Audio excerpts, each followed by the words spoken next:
భారతదేశ వ్యాప్తంగా దళిత జాతి అవమానాలు పడుతూ ఉండే తక్కువ జాతి అంటూ నానా రకాల కోణాలలో శరీరాలను ఇబ్బందులు పెడుతూ కొన్ని లక్షల మంది ప్రాణాలు కోల్పోతూ చంపడం కొట్టడం జరుగుతుందని స్టేట్ రిజిస్టర్డ్ భీమ్ ఆర్మీ జిల్లా అధ్యక్షులు Lingampalli Venkatesh, state registered Bhim army vice president Boinpalli చంద్రయ్యలు పేర్కొన్నారు. కరీంనగర్లో జరిగిన సమావేశంలో వారు మాట్లాడుతూ ఆత్మ గౌరవాన్ని చంపుకోలేక తిరగబడుతూ ఉంటే ఎన్నో రకాల వివాదాలు ఎదురవుతూనే ఉన్నాయన్నారు. బాధితులకు ప్రభుత్వ పరంగా అందే అటువంటి బెనిఫిట్స్ ఏవైతే ఉన్నాయో సంవత్సరాల తరబడి అందడం లేదన్నారు. ఎస్సీ ఎస్టీ కేసులలో లంచగొండితనం పూర్తి స్థాయిలో నిర్మూలించాలన్నారు.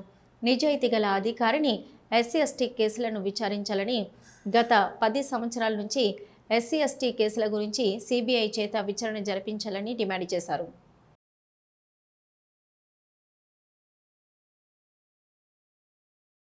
ఎస్ఎస్టీ కేసులు నమోదు అవ్వడం లేదు. నమోదు అయినప్పటికీ కూడా కొట్టివేయడం జరుగుతూ ఉన్నది.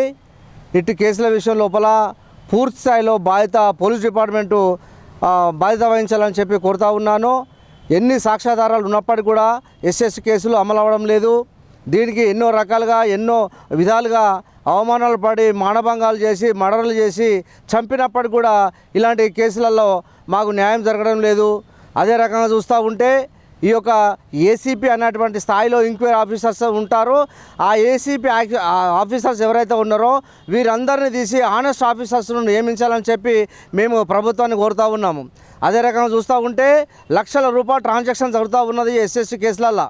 ఈ ఎస్సీ కేసులో ₹1,00,000 ట్రాన్సాక్షన్ జరిగేటువంటిది ఏదైతే ఉన్నదో నిఘా విభాగమో దీన్ని గుర్తించి అలాంటి వారిని శిక్షించాలని కోరుతూ ఉన్నాము.